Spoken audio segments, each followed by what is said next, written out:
L'information est déjà sensible. Quand on parle d'homosexualité au Sénégal, c'est une information très sensible qui peut, en un claquement de doigts, détruire la vie d'une personne, à tort ou à raison. Donc le journaliste doit être prudent dans la manière de traiter cette information et ce n'est pas toujours le cas malheureusement.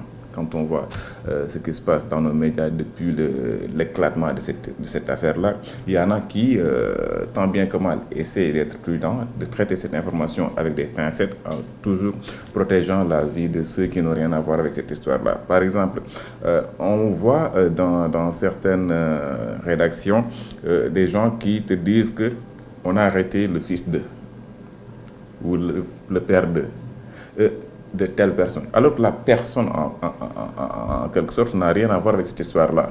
Ce n'est pas lui qu'on a arrêté, ce n'est pas lui qui est accusé, c'est son fils. Arrêtez-vous au fils.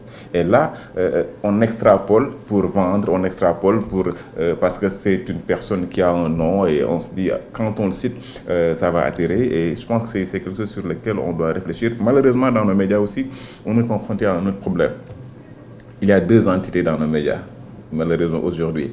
Il y a les rédactions et il y a d'autres acteurs des médias qui ne font pas partie de ces rédactions, qui sont un peu hors du contrôle de la rédaction. Je nomme là nos amis chroniqueurs, qui parfois aussi vont plus loin que les journalistes, mais les journalistes en tant que tels doivent aussi se remettre en question sur la manière de traiter ces informations, parce que ce soit le code de la presse, que ce soit la charte du journaliste sénégalais, il y a des règles qui ont été établies et nous devons de les respecter. Le CORED a raison d'alerter.